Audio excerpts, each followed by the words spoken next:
Hello, thank you for tuning into the Natural Health Rising podcast. My name is Rachel Smith. I am a certified functional diagnostic nutrition practitioner, and I've helped hundreds of people naturally reverse symptoms of autoimmune diseases and other health challenges, from digestive issues to hormone imbalances. And in these weekly episodes, you're going to learn from myself and top health experts from around the world about functional medicine and holistic health tips to help you rise to your healthiest, happiest self. Welcome to today's episode with myself and Melissa Rose. If you have an autoimmune disease, a mystery illness, you have big challenges with your health, you're going to want to listen to this episode because Melissa and I talk a lot about parasites, which can be a common cause for a wide variety of health issues and can even be a big trigger for mystery illnesses and autoimmune diseases. And you're going to hear a little bit more about Melissa's story, which is really interesting because she had multiple sclerosis to a point where her doctor was telling her that she needed a wheelchair. And now she's walking, thriving. She's got an awesome life, and she is running her own practice, helping people with autoimmune diseases and complex illnesses. So you definitely want to listen to this episode. You're going to learn all about parasites, where they are in the body, how to take care of them, where we get them in our environments, how to prevent them.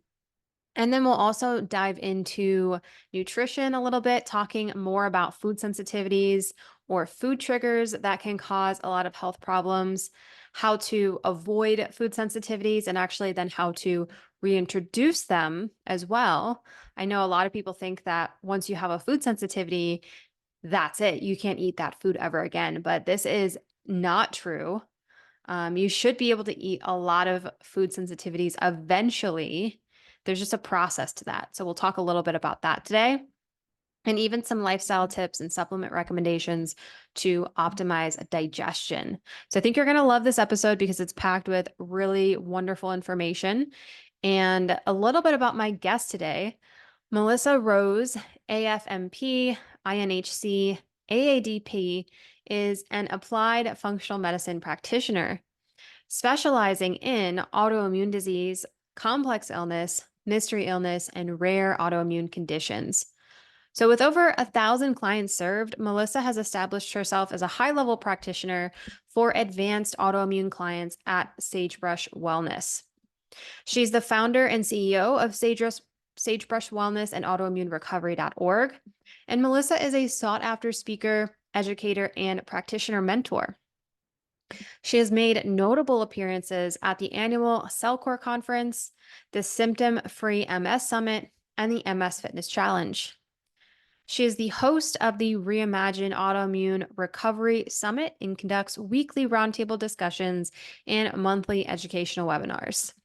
Melissa's expertise and dedication have made her a trusted resource in the field of functional medicine. Welcome to the show, Melissa. Thank you. Thank you for having me, Rachel. Yeah, I can't wait to dive into our discussion today because we actually do pretty similar work. You work with a lot of people with autoimmune diseases and mystery illnesses, as do I, and the super complex cases as well, which I really love. So to start off, I would like to hear what got you into this in the first place, and what was that journey that led you to helping these types of people? So I really love this question because it creates the foundation for kind of the passion and the inner knowing that I know people can get better, right? Mm-hmm. So my journey began with a multiple sclerosis diagnosis when I was 33. And that was something that had been growing and coming and developing since I was about 9 years old. At the time of my diagnosis, there was not much left happening on my left side. There wasn't much feeling. Actually, there was no feeling. There wasn't a lot of feeling left on my right side. Not being able to walk very well. Mm. Actually, in the appointment with my neurologist, when I got my diagnosis, one of his suggestions was for me to get a wheelchair immediately because I was unsafe to be walking. He also shared with me that because of the progression of the type of MS that I had, very likely I would be bedridden by the time I was 45 and would have passed by the age of 50. I'm 47 and feel the best that I ever have. Seriously, the best that I ever have. I never thought that was possible. Mhm.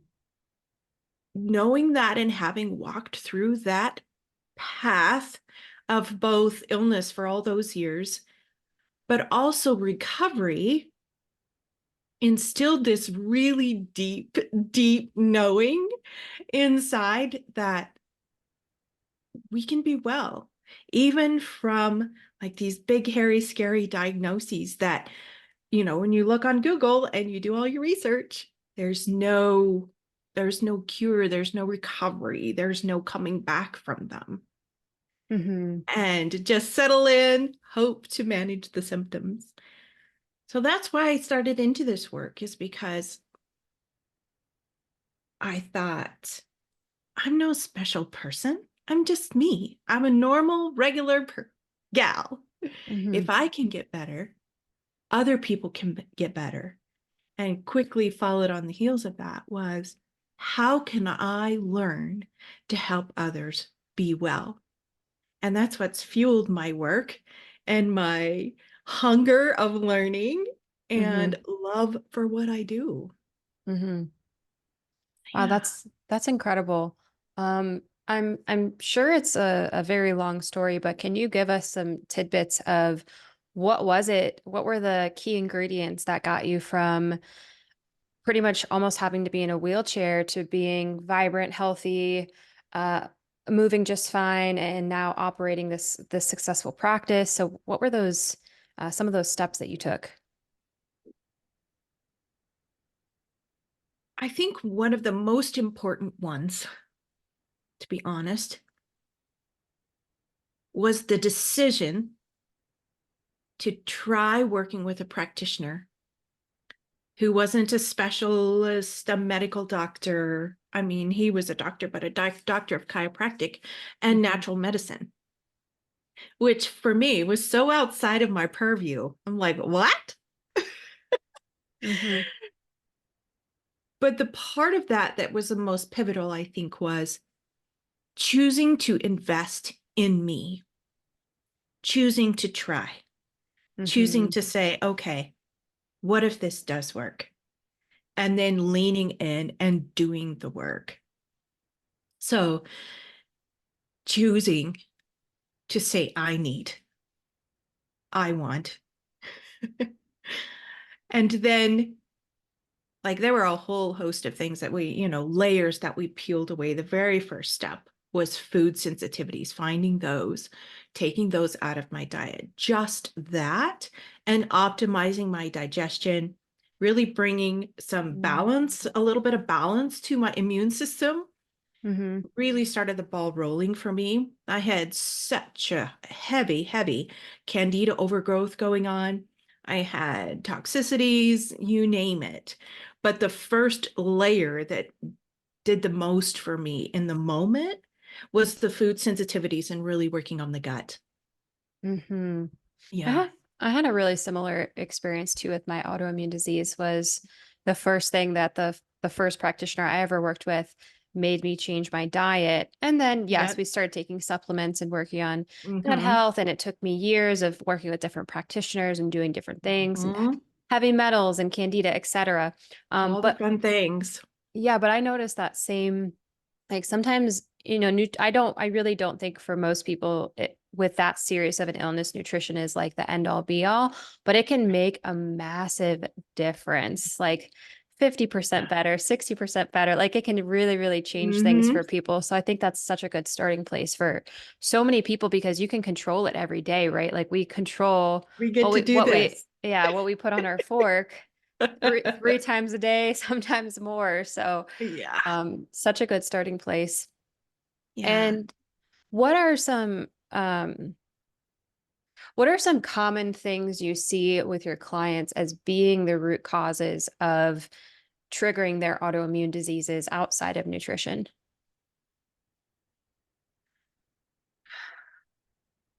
really love this question because it's so varied. It's so varied. It can range from somebody having a really bad illness when they were young and having like 6 months of antibiotics, or contracting something crazy, and sometimes not crazy. Sometimes it was just a really bad case of bronchitis, but it Mm-hmm. hung on and hung on. Or it can be an exposure of some kind that maybe they didn't even realize they were having. I work with kiddos sometimes too, and just thinking back to a young lady that her body was, at 6, her entire body was covered with a rash that just she would scratch until she bled. Mm-hmm. But it was a mold exposure at school. But most of the time when we're kiddos, especially when I was growing up, my mom would have never thought of that. She would just have, taken me to the doctor and given me cortisone and, all the things. But it can also be other types of traumatic events, not necessarily traumatic emotional wise, which that one is a major trigger for autoimmune, but triggering to the body. So we have to think about those kinds of things. But I see there's generally a beginning point for when the body begins to get off balance. And it can be a wide range of things. Mm-hmm. What about parasites? What are the signs of a parasitic infection? Sometimes there are none. Mm. Other times there are very clear ones, like people have already experienced seeing them in the toilet. Another very clear one is anal itching. Another clear one is diarrhea or constipation, just kind of going back and forth, Mm-hmm. or constant constipation. Diarrhea sometimes all on its own can be triggered by that. Stomach pain or gut pain that moves around. Joint pain that moves around. Grinding your teeth at night. That's a huge one. Mm-hmm. Um, Anal itching. Yeah. Mm-hmm. Skin breakouts. Generally, that is tied at least in some way to that. Anytime we have body pain that moves, whether it's in the joints only or in the muscles, a lot of times that is a thing. But often when we have neurological symptoms, that is, there's other things that can drive that, but often parasites can be a piece of that. Okay, so what are some of the more common parasites and where are they hiding out in the body? Because if you're saying that the pain is migrating, then the parasites must be in different places. So I'd love to hear about that. Yeah. Anywhere blood can go, a parasite can go because that's their highway, Mm-hmm. if you will. I know it sounds gross, Mm-hmm. Yeah. but like when I start working with clients, we always start with the parasites in the digestive tract because those guys are the ones that are stealing the most from us, that are absorbing our nutrition, that because they're present and how they're latched on to the digestive system, they're causing continued trauma or stress to that tissue. They are contributing to leaky gut, which at the very least can be one of the baselines for causing an autoimmune condition. So I always start there. We need to move those and really help the gut begin to recover. And then we can work out using other herbs and herbal mixes, binders, that kind of thing. Something that I always want people to lean into, though, when we're working on parasites is that we think about them being attached and eating our food, stealing our nutrition, but also they're just like any other critter, any other living thing. They take in and they give out. They take in and they give out. Like we breathe in, we breathe out. Mm-hmm. They're doing the same thing, but what they're contributing to us are endotoxins. Mm-hmm. Those endotoxins generally are what are causing the symptoms that we're feeling.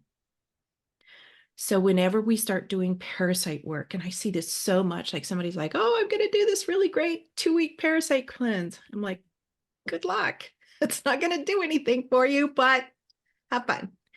Mm, Is we always have to use a binder of some sort, because when we do start addressing parasites, we need to have some sort of a binder, like activated charcoal, zeolite clay, some sort of a binder. There are other stronger ones that I like to use to help bind to those toxins, those endotoxins, and help escort those out of the body as we're doing the parasite work. If we do not do that, we can exacerbate symptoms. We can get, like, if somebody already has a little bit of joint pain and we start moving those parasites, they can have major joint pain. It's not fun. So really paying attention to this and working with a practitioner that knows what they're doing, it's kind of huge, because parasites I found to be at the bottom of way more conditions than I ever thought when I started working with parasites over 4 years ago. mm. I would love to hear just a little bit about how the self-treatment for the client varies from gut to other parts of the body. Like, what's the big difference in herbs there? If you can share a couple of tidbits on that. Sure. I love to vary the herbs. So, for example, we always start with the gut. And I like, especially when I'm working with someone who has very complex issues going on, we start there because the cells have to be nourished. The body has to walk into some of this deeper work from a place of strength, Hmm. or we don't have the I want to say ATP, but that's cellular energy, literally, to be able to do this work. So when I start working out, it depends on what we have going on. Like, I love to test, so we're not guessing. Mm. So, for example, I'm working with a client that from his health history, from everything going on, it looks like he's got a pretty solid Lyme bacterial infection. So we did a test and he came out clean. So if I would have not done the test, we would have been, spending the next 4 or 6 months working on Lyme that he didn't have. So testing is important. I like to test. And when we do that, then I choose herbs, and the um, like the protocol will go along with what their body needs. So if we're working on heavy metals, we'll be using a certain set of herbs and binders. If we're working on bacterial overgrowth or um, you name it, I Hmm. choose the herbs to match what is going on for the client. Does that make sense? Oh, absolutely. I'm a little curious about what testing you use because I feel like parasite testing is not always 100% It's not. accurate. So how do you approach that? I don't really test for parasites. We're lucky if they show up. I have one of the best gut tests I have is through Vibrant Wellness. Hmm. And it is the most sensitive so far that I've seen for parasites. Hmm. But even then, we may have a clean slate for parasites according to according to the test. Yeah. But then we just start working on the gut, and we use Mimosa Pudica as one of Mm. our gut supplements to really support the recovery of the gut lining. And here we see parasites in the toilet. I'm like, yeah. But I Mm. think one of the reasons it's really hard to test for those, especially we don't test provoked, is that parasites are not interested in leaving. And if they're in a healthy environment and reproducing well and they love their home, they're not going to go. And we're not going to be able to see them even doing a sensitive gut test. Hmm. Hmm. Yeah, that's why I think it's really important to look at like their health history and their symptoms and possible exposures and things like that. Mm-hmm. And before we get more into that, I want to sidetrack to Mimosa Pudica for a second. Um, Mimosa Pudica, it helps heal the gut as well as bind to help kind of like dry up the parasites. Yep, exactly. Interesting. Okay. Okay. It's very, very gentle and soothing. I like to think of it as aloe vera's cousin. Mm, mm-hmm. Because aloe vera as well is very, very soothing, very balancing. Just thinking about, when you have a burn on your hand or you get sunburn and you put that on, it's just like, oh, Mm-hmm. feels so good. That's what it feels like on the inside as well. Mm. But Mimosa Pudica works in much the same way, but it's very, very effective. And it's really gentle. It's not hard on our bodies, but it's a very effective um, place to start with intestinal parasites. Mm-hmm. Okay. So how long does it take to clear a parasitic infection? Um, because, there's different parasites. They might have different life cycles. So I'm curious on what that, like, how long is that process like? So typically when I'm working with somebody and we're just like, we're focusing in on parasites as part of their overall full body work. So Mm-hmm. that'll be one piece. It can take 9 to 12 months to go through a full protocol. And by the time we get to the end of that, we may still be seeing some parasites in the stool. So one of the things to think about when we're doing parasite work is, why is that parasite there? What Mm. created the opportunity for them to come in and stay instead of passing on through and the body be able to just, see ya? Mm-hmm. So thinking about that, often parasites are attracted to a specific thing, like some sort of a metal toxicity, some sort of a bacterial overgrowth, Mm-hmm. something that's in the body. Maybe we have plastics in our system. Maybe we have some sort of, maybe we have glyphosate. Maybe we have a mold toxicity. Mm-hmm. So the first time through, when we're working on this parasite work, I'm working on all these other pieces that could be why these buggers are here. So that when we come out the other end, it gives us the greatest opportunity to have fully cleared the parasites. If we haven't, that's when we start doing a little bit more testing. What have we missed? What is still here that we thought we got rid of or we wanted to get rid of? We do another round of testing for, usually it's toxicity testing. What's still here? What do we need to shift? What is not working with this particular client's body that we need to shift? Mm-hmm. Um, so I've worked with this piece for quite some time, and I've got a young lady that is in childcare, and she's been working on parasites off and on for over 2 years.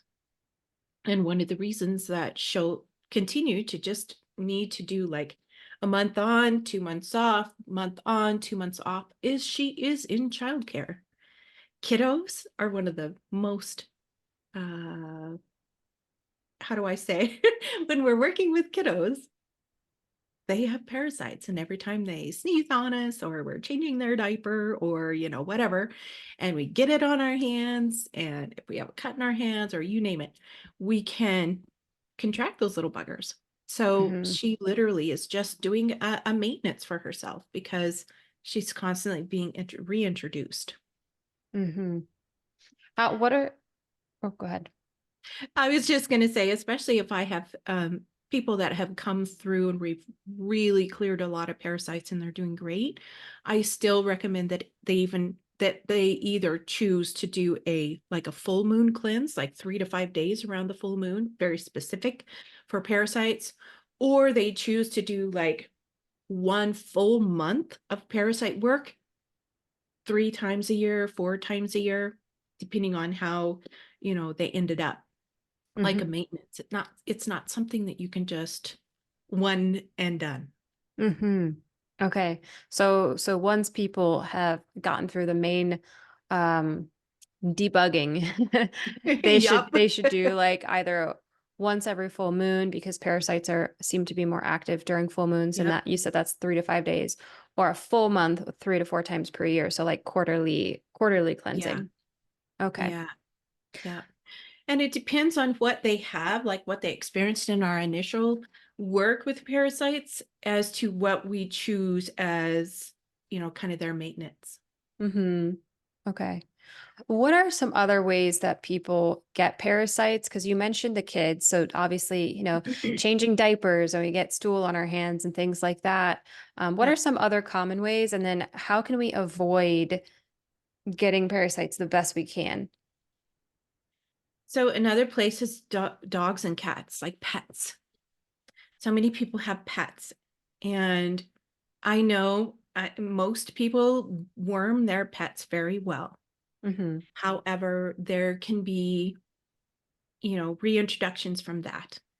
Another common place is food. Food. And I don't want us to ever feel like we can't have pets or like we can't eat food, especially fun food that's Right. strange or, whatever. And another place is traveling. If we've been out of the country,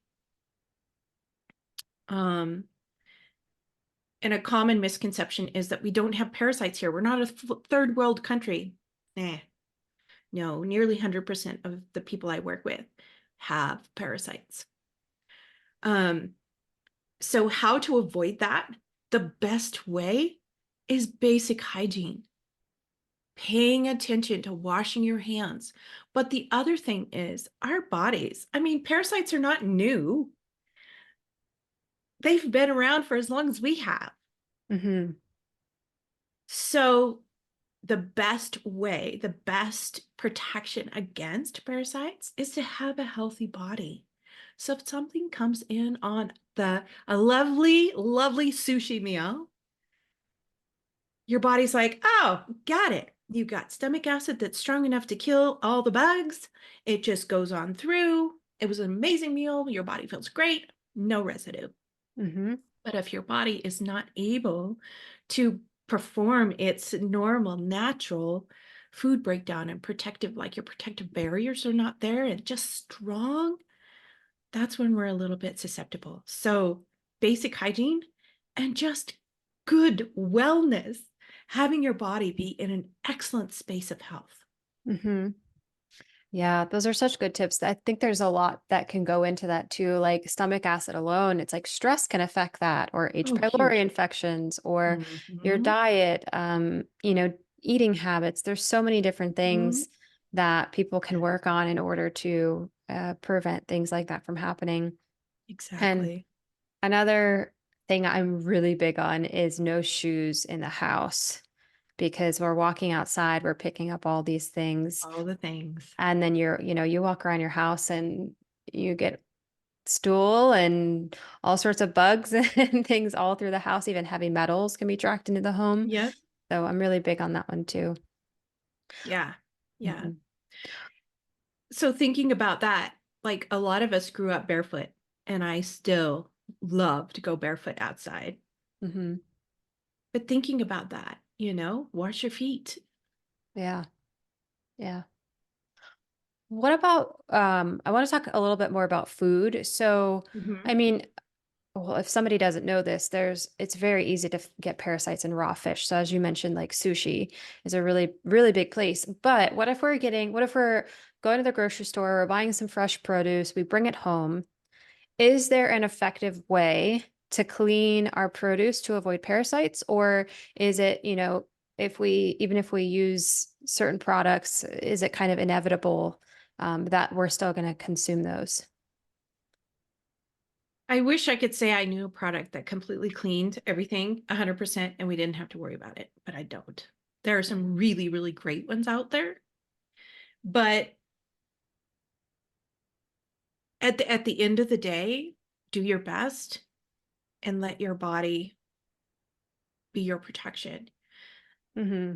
And on the back side of it, thinking about how to really protect your body and just, if you've done parasite work already, what do you want your maintenance to look like? And how do you really just clean the closet once in a Hmm. while, really let your body clear. And I guess the main thing that I think about when I think about food and, I don't want us to ever be afraid of food.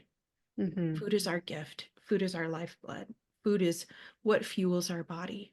So how, like what we choose at the grocery store, how we clean it, how we prepare it for ourselves, that's really, really important. But at the end of the day, if our bodies are in a really, really good place, we Right. can eat with confidence. Mm-hmm. I love that. Um, so parasites and candida and microbes and all these things, very important. Yeah. But while people are doing this, there's definitely some Mhm. other important pieces of health. And you talked a little bit about nutrition, but I'd love to hear from your perspective, what are some big things that people can work on alongside getting rid of those microbes to ensure that they heal their bodies? Mm. So what we choose to put in our mouths is literally how we are fueling our bodies, and it makes a huge difference. So one of the things that I like to think about is food choices. What are we choosing? Is it nutrient dense? First, what are we choosing to put in here in our mouths? But then what happens after we put that in, our chewing? How do we optimize the whole digestive process? Like that's layer number one. But as far as food choices, it varies so much for each person, what is going to support them the most. So for example, I have clients that their bodies work the very best on a nearly fully carnivore diet. I have other clients that they can't do meat yet. Their body is not able to do that. And they work better, especially at the beginning of this process of their healing journey, using basically vegetables and other forms of proteins. So food choices are important, but also we need to make those food choices in accordance to what our body needs. Mhm. How does somebody know exactly? You mentioned like the people who can't eat meat yet. So I'm assuming you're trying to get them there, but how do you know that they're in that place where they feel like they should only be eating vegetables in the moment? I do, again, I test. I Hmm. like to do a very in-depth food test, but also do journaling around, when you have this, how does your body feel? Right. And we can tell from the symptoms and the feedback from the body how that's working or not working in the digestive system. Hmm. So, for example, a young man that I've worked with for quite some time, excuse me, he was in a pretty bad spot when we started together. And so when we did the food sensitivity testing and the journaling, he ended up with not very many foods that his body could handle right off the bat until we really started optimizing his digestive piece. But he has remained sensitive to beef. Hmm. So it's something that he will probably never be able to enjoy another amazing hamburger or steak, which made him really, really sad. But his body simply cannot do it. So knowing those pieces about your body, I mean, when he has it, when he, accidentally, like he's at somebody's house and somebody puts beef broth in something or whatever, something you can't really tell, he feels it immediately and he has about 36 hours of reactivity to that. Mm. So it's kind of a big deal to understand what your body can handle and what it can't. Yeah. Do you think that he can ever heal that completely? Perhaps, perhaps, and he's getting closer. The last time he had a oops, it wasn't as bad of reactivity. It was still about the 36 hours, but his Hmm. body just didn't like he didn't have full body hives. He just had some itching. He wasn't puking. He just felt nauseous. Hmm. So we're getting his body is getting a little bit better, but he's been off beef for almost 3 years. Oh, wow. Yeah, I see that people can get rid of food sensitivities. So I think Mhm. that's Yeah. but everybody's different, right? Like it might take them years where I've seen clients have reaction to, let's say, eggs, for example. Yeah. And then they didn't eat eggs for a while. 6 months later, they heal their gut, they do all these things, and they can eat eggs again. But then, Exactly. Yeah. yeah, but then you have these people, even me, I used to not be able to eat eggplants or tomatoes, or my joints would Yep. swell. Yep. And I was like, I am not doing that. And so I didn't eat that for a very long time. But now Mm-hmm. my body has regenerated so much and my immune system has had so much time to heal and rebalance that I don't eat tomatoes every day, but if I have tomatoes, I'm fine. So Yeah. it's really cool how the body can rework itself with the right support and also taking out these things for a while sometimes. Yeah. Yeah. Yeah. The same with gluten. Like gluten was one of my major triggers when I Hmm. was so sick with multiple sclerosis. But now I can have it once in a while. I don't really Once even in a like it while. now. Uh-huh. Yeah. Yeah. I don't like the taste of it. But if I'm at somebody's house or we're out to eat and there isn't any options that are gluten free, my body's fine. Yeah. Yeah. Yeah. How do you explain that to your clients? How do you teach them um how to figure out maybe how frequently they could dip back into those things after a while? I get this question a lot from clients. I'm just curious on your end. So, one of the things I like to do is really lean into, like, for example, it depends on how, like, big or how reactive the body was to a food. So, Hmm. say if they were mildly reactive, we take it out for 3 or 4 months solid, and then generally we can bring that back in. But I Okay. use a very specific reintroduction method.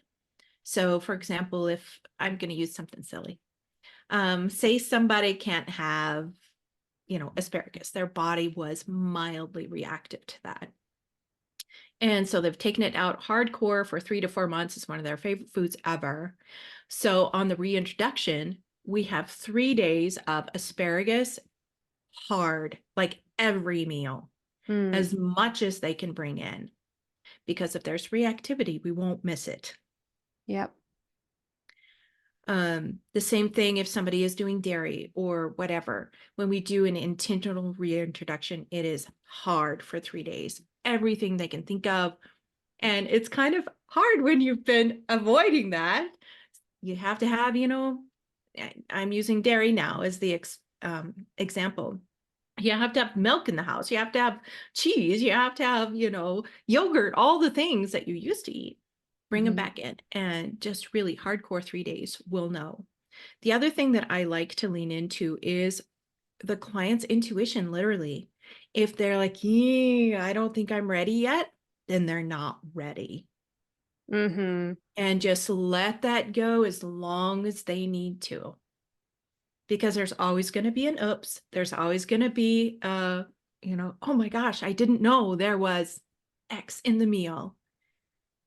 And it's either I felt it or, oh, I was okay. Right. So there are various ways to do it, but the reintroduction method of really going hard for those 3 days, like we don't miss it. A lot of people want to just drip it in a little bit, a little bit. Am I okay? Am I okay? No, that doesn't work because if your body just has a little tiny reactivity, you may not even see it. But then you bring it in full swing, and then here they are right back with the symptoms that that food was causing for them. They're like, what? Hmm. Yeah. Hmm. Okay.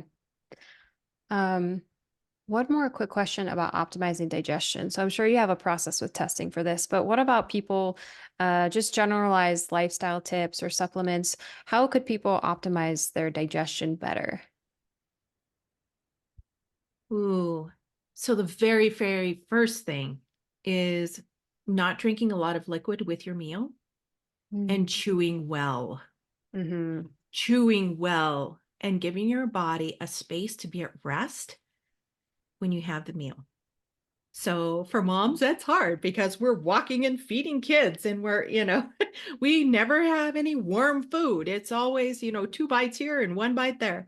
Mm-hmm. But intentionally giving yourself a space of rest when you eat. If you're at work, wherever you are, just sit down, shut things off, walk away to a quiet corner and have your meal. That's one of the biggest things. Another thing is starting to incorporate apple cider vinegar in the morning. I know it's yucky, but having between 1 and 2 tablespoons in water first thing in the morning to really get your gut going, your stomach acid starting to happen. And one of the best, if you want to talk about supplements, one of the best supplements would be digestive enzymes. Mm-hmm. Something broad spectrum that supports the stomach acid, bile flow, Mm-hmm. and enzyme production, not just pancreatic enzymes. Yep.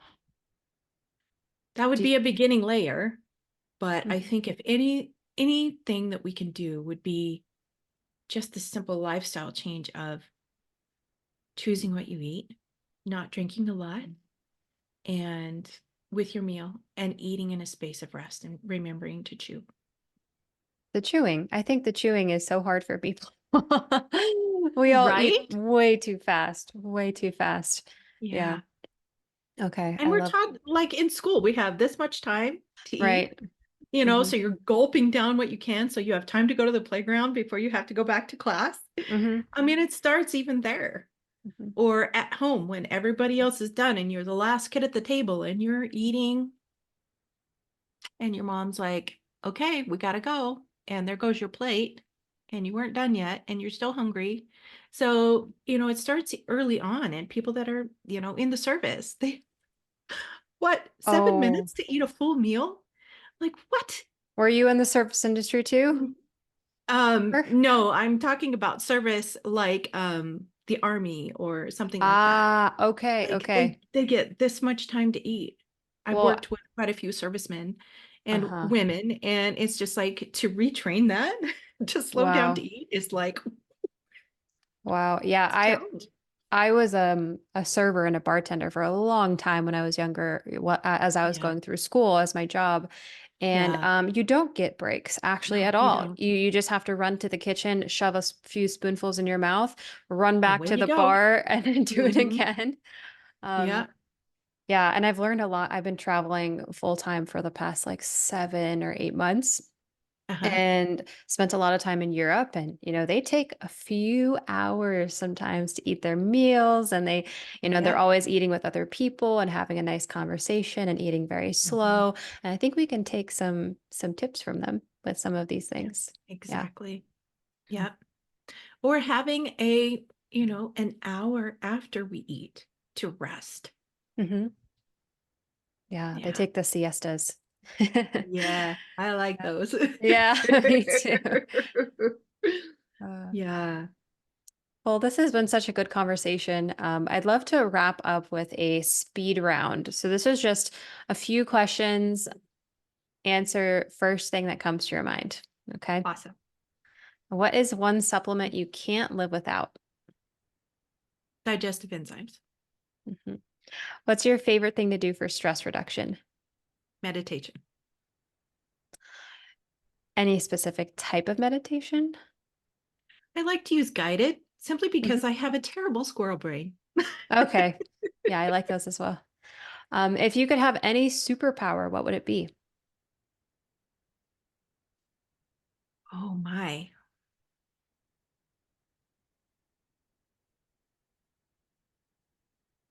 It would be to plant a seed of hope in each person's heart Oh, in this world. that's so sweet. I love that. What's your favorite hobby? Hanging out with my husband, doing Mhm. fun things, seeing new things, going new places. Mm. Final question. If you could leave the listeners with one tip that they could implement this week to help them live a healthier, happier life, what would that be? Be grateful. Live in gratefulness and Mhm. thankfulness. Live there with intention. If you need to start a journal, if you need to put it on your phone, spend like literally I have Oh, is that your husband? yes, that's my husband Aw. cooking for us. Ah. Um I have alarms throughout my day. Those are my gratefulness alarms. In Mm. between client sessions, before, in between, and after, to stop for just 3 to 5 breaths and settle into gratefulness. It changes your day. Mm. That's so good. Well, thank you so much. This has been very helpful, I'm sure, for many people out there with autoimmunity and a variety of symptoms and challenges that we've talked about today. So, how can people connect with you? How can they find you? So the best place to find me is at autoimmunerecovery.org. We just launched a really big initiative that we're going to be kind of activating in layers, but autoimmunerecovery.org is the best place to find us. And if you're leaning in and you're going, oh, okay, I would love, love, love to work with that gal or her team. On every page, we've got a link for you to be able to book in for an introductory call and just see if we're a good fit. See if you're a good fit for us. We're really quite choosy about our clients because we want them to succeed. And in that very first call, it's literally a coaching call to help you really understand, are you ready to do this work? And then if you're not ready to do this work, how can we help you with simple directives or recommendations or suggestions to help you get moving towards that readiness? So whether it's to work with us or somebody else, we have to be in the place where in our mind, in our heart, and in our body, we're ready to do this work. I definitely agree with that. Well, thank you so much for being on the podcast, Melissa. This has been amazing. Oh, you're so welcome. Thank you for inviting me. Thank you so much for watching this video. Don't forget to like this video and comment, letting me know what you enjoyed and what you want to see more of. Also, please subscribe and hit the notification bell so that you get alerts when new content is coming out and you don't miss any videos. And just a quick reminder that this information is for educational and entertainment purposes only. It is not intended to diagnose, treat, or cure any illness or medical condition. Please consult with a qualified healthcare professional before making any changes to your diet, exercise routine, supplements, or medical treatment. If you're looking for a functional medicine practitioner, please reach out to me. And thank you again for watching, and keep striving to become your healthiest, happiest self.